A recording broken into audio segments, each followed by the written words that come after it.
आदाब, आप देख रहे हैं वतन समाचार में शादाब खान हाजिर हूं दिन की अहम खबरों के साथ। सबसे पहले नजर डालते हैं सुर्खियों पर।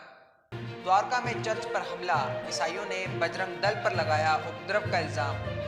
2021 में पुलिस कस्टडी में मारे गए 151 लोग, गृह मंत्रालय ने संसद में दिए आंकड़े। कुतुब मीनार की मस्जिद के मंदिर होने का दावा करने वाली याचिका दिल्ली की अदालत ने की खारिज। अब बढ़ते हैं अंतर्राष्ट्रीय खबरों की तरफ। इजराइल के राष्ट्रपति के इब्राहिमी मस्जिद दौरे की सऊदी अरब ने की निंदा। यूएन जनरल सेक्रेटरी ने इजराइल पर साधा निशाना, कहा मानवाधिकारों के उल्लंघन से इजराइल खत्म कर रहा है शांति की संभावनाएं। अब खबरें तफसील से। दिल्ली के द्वारका इलाके में गोदाम से बने चर्च में रविवार को हिंदुत्व समूह बजरंग दल के सदस्यों ने कथित तौर पर तोड़फोड़ की। यह हमला उस समय हुआ जब चर्च में रविवार की पहली प्रार्थना हो रही थी। एक पुलिस अधिकारी ने द क्विंट से बात करते हुए कहा, पुलिस को 28 नवंबर को सुबह 9:30 बजे सूचना मिली कि मटियाला रोड पर एक गोदाम से चर्च में झगड़ा हो गया है। जांच करने पर यह पाया गया कि निवासियों और स्थानीय बदमाशों के एक समूह ने चर्च के बाहर हंगामा किया और वो बोर्ड तोड़ दिया जिस पर चर्च लिखा था। इस मामले में पुलिस ने 2 एफआईआर दर्ज की हैं, एक उन पर जिन पे चर्च में तोड़फोड़ करने का इल्जाम है और एक उन पर जो उस वक्त चर्च में मौजूद थे। चर्च में मौजूद लोगों पर दिल्ली डिजास्टर मैनेजमेंट एक्ट का उल्लंघन करने के लिए एफआईआर दर्ज की गई है।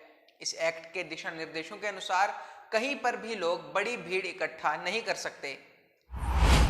पीलीभीत से भाजपा सांसद वरुण गांधी ने संसद में भी मोदी सरकार को घेरते हुए पुलिस हिरासत में हुई मौतों का सवाल किया। वरुण गांधी ने सवाल किया कि इस साल पुलिस हिरासत में कितनी मौतें हुई हैं। इसके जवाब में केंद्रीय गृह राज्य मंत्री नित्यानंद राय ने बताया कि इस साल पुलिस कस्टडी में 151 लोगों ने अपनी जान गंवाई है। ये आंकड़े 15 नवंबर तक के हैं। दिल्ली की साकेत अदालत में याचिका दाखिल की गई थी जिसका दावा था कि कुतुब मीनार की कुव्वतुल इस्लाम मस्जिद जैन और हिंदू मंदिरों के मलबे पर बनाई गई है। याचिका दाखिल करने वाले समूह की मांग थी कि इस मस्जिद में मूर्ति रखने और पूजा करने की इजाजत दी जाए। अदालत ने इस याचिका को खारिज कर दिया है। याचिका के दावों का विरोध करने वाली legal action for justice trust ने भी इस वाद में प्रतिवादी बनाए जाने की मांग की। इसने तर्क दिया कि याचिकाकर्ता के पास मुकदमा दायर करने का कोई अधिकार और कारण नहीं है और ये सूट प्राचीन स्मारक अधिनियम या पूजा स्थल अधिनियम 1991 के तहत बनाए रखने योग्य भी नहीं है। अब बढ़ते हैं अंतर्राष्ट्रीय खबरों की तरफ। इजराइल के राष्ट्रपति इसाक हर्जोग यहूदी त्योहार हानुका मनाने के लिए हेब्रोन की इब्राहिमी मस्जिद गए थे। सऊदी अरब ने राष्ट्रपति हर्जोग के इस कदम की निंदा की है। सऊदी विदेश मंत्रालय के एक बयान का हवाला देते हुए राज्य की आधिकारिक समाचार एजेंसी SPA ने बताया कि यह कदम मस्जिद की पवित्रता का घोर उल्लंघन है। मंत्रालय ने कहा, यह कदम शत्रुतापूर्ण है और दुनिया भर के मुसलमानों की भावनाओं को भड़काता है। इजरायली कब्जे को इस कदम का परिणाम भुगतना पड़ेगा।